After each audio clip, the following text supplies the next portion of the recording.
ಅರುಣ್ ಮತ್ತೆ ಆರ್ತಿ ಮದುವೆ ಆಗಿ ಕೆಲವು ವರ್ಷಗಳಾಗಿರುತ್ತೆ. ಆರ್ತಿ ಬೆಳೆದು ಬಂದಂತಹ ಊರಿನಲ್ಲಿ ಈ ಮಾಟ ಮಂತ್ರ ದೃಷ್ಟಿ ಇಂಥದ್ರ ಬಗ್ಗೆ ಎಲ್ಲ ತುಂಬಾನೇ ಜನ ಮಾತಾಡ್ತಾ ಇರ್ತಾರೆ. ಇಂಥದ್ದೆಲ್ಲ ಕೇಳಿನೇ ಅವಳು ಬೆಳೆದಿರ್ತಾಳೆ.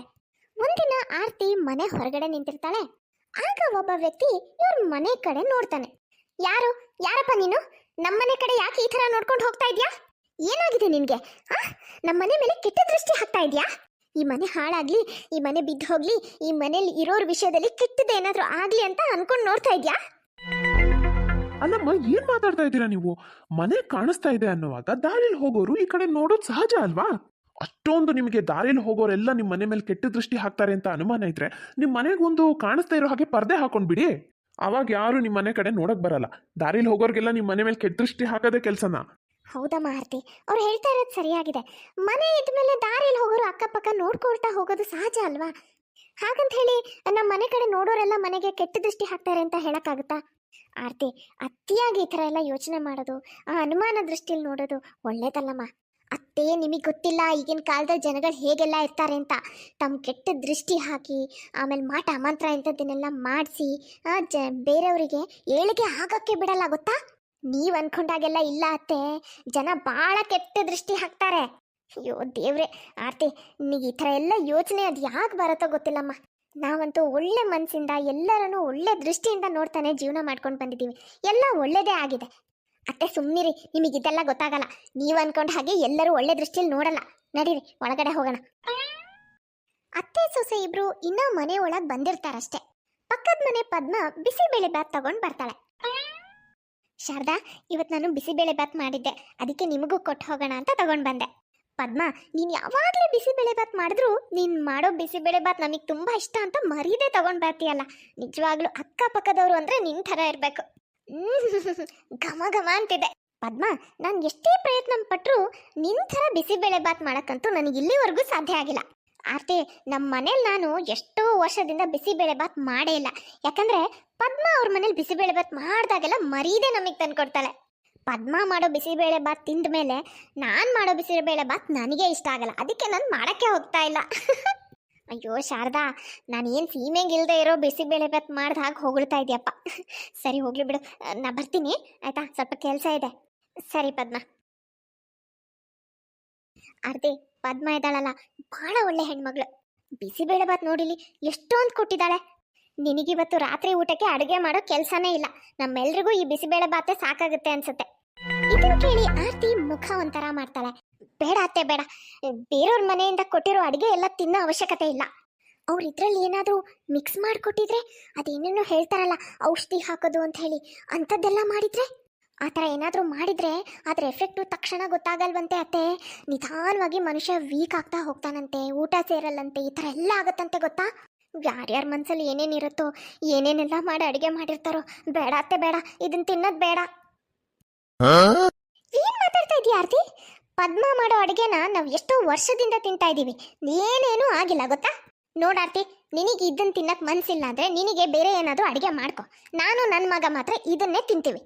ಅತ್ತೆ ಕೋಪ ನೋಡಿ ಆರ್ತಿ ಏನೂ ಮಾತಾಡದೆ ಅಲ್ಲಿಂದ ಹೋಗ್ತಾಳೆ.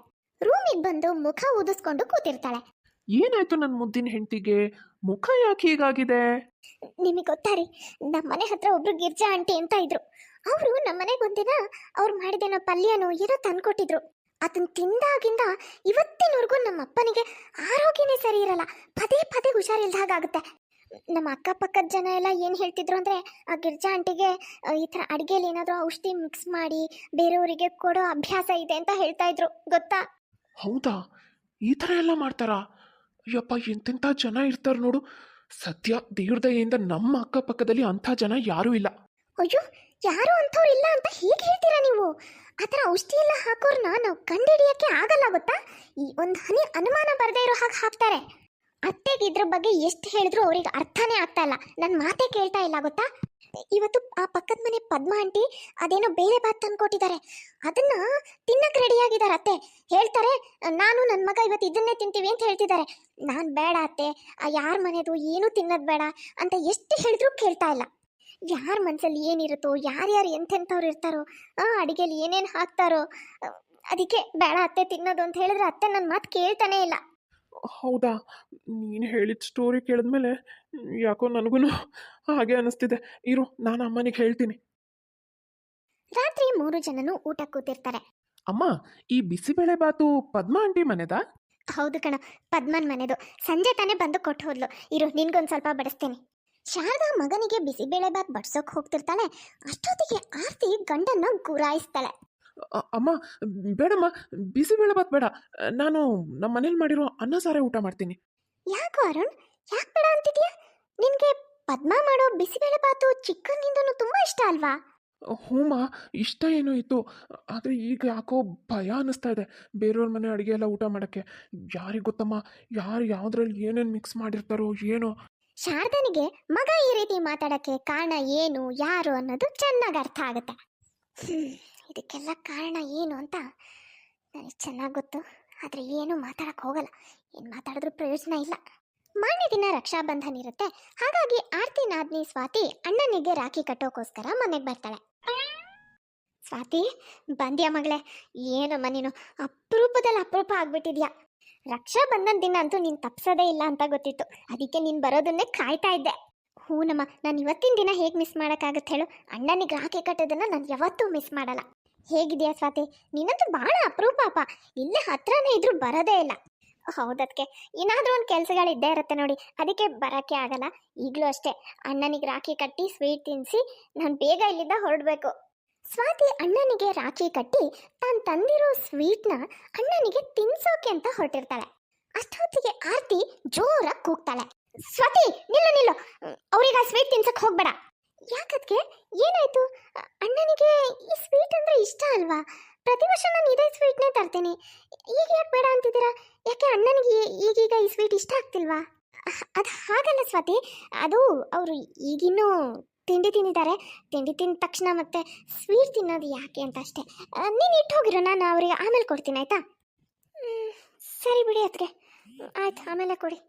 ಸ್ವಾತಿ ವಾಪಸ್ ಮನೆಗೆ ಹೋದ್ಮೇಲೆ ಈ ಸ್ವೀಟ್ನ ನಾವು ಯಾರೂ ತಿನ್ನೋದು ಬೇಡ, ಇದನ್ನು ಸಪ್ರೇಟಾಗಿ ಎತ್ತಿಟ್ಬಿಡೋಣ. ಮನೆ ಕೆಲಸದವಳು ಬರ್ತಾಳಲ್ಲ, ಅವಳಿಗೆ ಕೊಟ್ಬಿಡೋಣ. ಏನು ಮಾತಾಡ್ತಾ ಇದೀಯ ಆರ್ತಿ? ಇದನ್ನು ತಂದಿದ್ದು ಹೊರಗಡೆ ಅವರಲ್ಲ, ನನ್ನ ಮಗಳು ಸ್ವಾತಿ. ಇದನ್ನು ಮನೆ ಕೆಲಸದವಳಿಗೆ ಯಾಕೆ ಕೊಡಬೇಕು? ಅತ್ತೆ, ಇದನ್ನು ತಂದಿದ್ದು ಸ್ವಾತಿನೇ ಆಗಿರ್ಬೋದು, ಯಾರೇ ಆಗಿರ್ಬೋದು. ಹೊರಗಡೆಯಿಂದ ಯಾರು ಏನೇ ತಂದರೂ ಅದನ್ನು ನಾನು ನನ್ನ ಕುಟುಂಬದವರಿಗೆ ತಿನ್ನಕ್ಕೆ ಬಿಡಲ್ಲ. ಅಂದರೆ ಏನೇ ನಿನ್ನ ಮಾತಿನ ಅರ್ಥ? ನನ್ನ ಮಗಳು ಯಾವುದೋ ಮಾಟ ಮಂತ್ರ ಮಾಡಿಸ್ಕೊಂಡು ಏನು ಔಷಧಿ ಹಾಕ್ಕೊಂಡು ಈ ಸ್ವೀಟ್ನ ತಂದಿದ್ದಾಳೆ ಅಂತನಾ?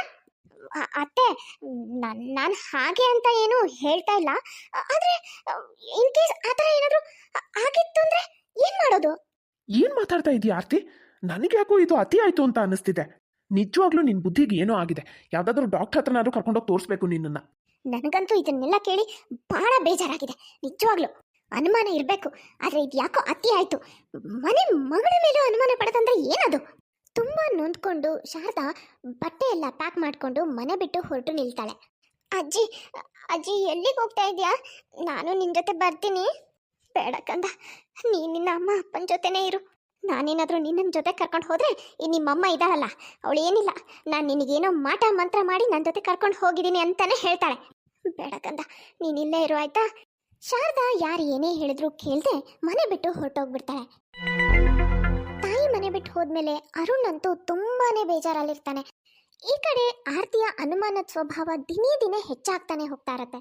ಅವಳು ಹೊರಗಡೆ ಯಾರ ಹತ್ರ ಏನು ಇಸ್ಕೊಳ್ತಾ ಇರಲ್ಲ, ಏನೇ ಕೊಟ್ಟರು ಅದನ್ನ ತಿಂತಾ ಇರಲ್ಲ. ಹೀಗಿರ್ಬೇಕಿದ್ರೆ ಒಂದಿನ, ಇತ್ತೀಚೆಗೆ ಯಾಕೋ ಹೊಟ್ಟೆಯಲ್ಲಿ ನೋವು ಬರ್ತಾ ಇದೆ, ದಿನೇ ದಿನೇ ಜಾಸ್ತಿ ಆಗ್ತಿದೆ ಅಂತ ಅನಿಸ್ತಿದೆ. ಡಾಕ್ಟರ್ ಹತ್ರ ಹೋಗೋಣ ರೀ, ಹೋಗ್ಲೇಬೇಕು ಅನಿಸ್ತಿದೆ. ಗೊತ್ತಿಲ್ಲ ಯಾರು ಏನು ಮಾಡಿದಾರೋ ಏನೋ, ನನಗೆ ಈ ಥರ ಆಗ್ಬಿಟ್ಟಿದೆ. ಯಾರು ಏನು ಮಾಡಕ್ಕೆ ಹೋಗ್ತಾರೆ? ನೀನು ಮನೆಗೆ ಯಾರನ್ನೂ ಸೇರಿಸಲ್ಲ, ನೀನು ಯಾರ ಮನೆಗೆ ಹೋಗಲ್ಲ, ಯಾರು ಏನೇ ಕೊಟ್ಟರು ಅದನ್ನು ತಿನ್ನಕ್ಕೂ ಹೋಗಲ್ಲ. ಮತ್ತೇನು ತಾನೇ ಮಾಡ್ತಾರೆ? ಒಳ್ಳೆ ಸರಿ ನಡಿ, ಡಾಕ್ಟರ್ ಹತ್ರ ಹೋಗಿ ಬರೋಣ. ನೋಡಿ, ಇವರಿಗೆ ಹೊಟ್ಟೆಯಲ್ಲಿ ಗೆಡ್ಡೆ ಥರ ಆಗಿದೆ. ಅದನ್ನು ನಾವು ಒಂದು ಸ್ಮಾಲ್ ಆಪ್ರೇಷನ್ ಮಾಡಿ ರಿಮೂವ್ ಮಾಡಬೇಕಾಗುತ್ತೆ. ಹಾಗಾಗಿ ಇವರು ಹಾಸ್ಪಿಟಲಿಗೆ ಅಡ್ಮಿಟ್ ಆಗಬೇಕು. 1 ವೀಕ್ ಆದರೂ ಅವ್ರು ಇಲ್ಲೇ ಇರಬೇಕಾಗುತ್ತೆ. ಹೀಗೆ ಆರ್ತಿ ಹಾಸ್ಪಿಟಲ್ನಲ್ಲಿ ಅಡ್ಮಿಟ್ ಆಗಬೇಕಾಗುತ್ತೆ. ಈ ಕಡೆ ಮನೇಲೂ ಯಾರೂ ಇಲ್ಲ, ಮಗು ಬೇರೆ ಇರುತ್ತೆ. ಹಾಗಾಗಿ ಅರುಣ್ಗಂತೂ ತುಂಬಾನೇ ಟೆನ್ಷನ್ ಆಗ್ಬಿಡತ್ತೆ. ಆಗ ಅದೇ ಪಕ್ಕದ ಮನೆಯ ಪದ್ಮ ಆಂಟಿ ಬರ್ತಾಳೆ. ಅರುಣ್, ಆರ್ತಿಗೆ ಏನಾಯ್ತಪ್ಪ? ಅವಳು ಹಾಗೆ ಕೇಳ್ತಿದ್ದ ಹಾಗೆ ಅರುಣ್ ಜೋರಾಗಿ ಅಳೋಕೆ ಶುರು ಮಾಡ್ತಾನೆ. ಆಂಟಿ, ನಾನು ಏನು ಮಾಡಲಿ? ಅಮ್ಮ ಬೇರೆ ಮನೇಲಿಲ್ಲ, ಆರ್ತಿ ಹಾಸ್ಪಿಟಲಲ್ಲಿ ಅಡ್ಮಿಟ್ ಆಗಿದ್ದಾಳೆ. ಅವಳು ಇನ್ನೂ 1 ವೀಕ್ ಹಾಸ್ಪಿಟಲಲ್ಲೇ ಇರಬೇಕಾಗುತ್ತೆ. ಈ ಕಡೆ ಮನೇಲಿ ಮಗು ಇದೆ. ಅವನು ಸ್ಕೂಲಿಗೆ ಕಳಿಸೋದು ಮಾಡೋದು, ಊಟ ತಿಂಡಿ ಮನೆ ನೋಡ್ಕೊಳ್ಳೋದು, ನನಗೆ ಆಫೀಸು, ಅಲ್ಲಿ ಆಸ್ಪತ್ರೆಯಲ್ಲಿ ಆರ್ತಿ ನೋಡ್ಕೊಳ್ಳೋದು, ಇದೆಲ್ಲದನ್ನು ಒಟ್ಟೊಟ್ಟಿಗೆ ಮ್ಯಾನೇಜ್ ಮಾಡೋಕ್ಕಾಗ್ತಾ ಇಲ್ಲ ಆಂಟಿ. ನೀನೇನು ಯೋಚನೆ ಮಾಡಬೇಡಪ್ಪ. ನಾನೇ ದಿನ ಆರತಿ ಆರಾಮಾಗಿ ಮನೆಗೆ ಬರೋವರೆಗೂ ನಾನು ನಿಮಗೆ ಆಮೇಲೆ ಆಸ್ಪತ್ರೆಗೆ ಆರತಿಗೆ ಎಲ್ಲ ನಾನೇ ಅಡುಗೆ ಮಾಡಿಕೊಡ್ತೀನಿ. ನೀನು ಅವಳಿಗೆ ಮತ್ತು ನಾನೇ ಕೊಟ್ಟೆ ಅಂತ ಹೇಳಬೇಡ. ನಂಗೆ ಗೊತ್ತು ಅವಳ ಸ್ವಭಾವ. ನೀನೇ ಮನೆಯಿಂದ ಮಾಡ್ಕೊಂಡು ಬಂದಿದ್ದೀನಿ ಅಂತ ಹೇಳು ಅವಳಿಗೆ ಕೊಡು, ಆಯಿತಾ? ಮಗು ಬಗ್ಗೆನೂ ನೀನು ಚಿಂತೆ ಮಾಡಬೇಡ. ಅವನು ಊಟ ತಿಂಡಿ ಪ್ರತಿಯೊಂದು ನಾನು ನೋಡ್ಕೊಳ್ತೀನಿ, ಆಯಿತಾ? ಹೀಗೆ ಅರುಣ್ ಪದ್ಮ ಮಾಡಿಕೊಡೋ ಅಡುಗೆನೇ ತಾನು ಊಟ ಮಾಡಿ ಆರತಿಗೂ ಆಸ್ಪತ್ರೆಗೆ ತೊಗೊಂಡು ಹೋಗ್ತಾ ಇರ್ತಾನೆ. ವಾವ್ ರೀ, ಈ ಬಿಸಿಬೇಳೆ ಭಾತ್ ಅಂತೂ ಸೂಪರ್ ಆಗಿದೆ. ನೀವು ಇಷ್ಟು ಚೆನ್ನಾಗಿ ಅಡುಗೆ ಮಾಡ್ತೀರಾ? ಯಾವತ್ತೂ ನನಗೆ ಒಂದು ಸ್ವಲ್ಪನೂ ತೋರಿಸ್ಕೊಳ್ಳೇ ಇಲ್ವಲ್ಲ. ಹೋಗ್ಲಿ ಬಿಡು, ನಿನಗಿಷ್ಟ ಆಯ್ತಲ್ಲ, ಹೊಟ್ಟೆ ತುಂಬ ಊಟ ಮಾಡು. ಆದಷ್ಟು ಬೇಗ ಆರಾಮಾಗಿ ಮನೆಗೆ ಬಾ.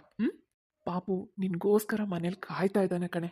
ಹೀಗೆ ಆರತಿ ಇಲ್ಲದೆ ಇರೋ ಸಮಯದಲ್ಲಿ ಅವಳ ಮನೆ ಮತ್ತೆ ಮಗುನ ಅಕ್ಕಪಕ್ಕದವರೇ ಸಂಭಾಳಿಸ್ತಾರೆ. ಒಂದು ವಾರ ಆದಮೇಲೆ ಆರತಿ ಡಿಸ್ಚಾರ್ಜ್ ಆಗಿ ಮನೆಗೆ ಬರ್ತಾಳೆ. ಪಾಪು, ಏನು ಇದು?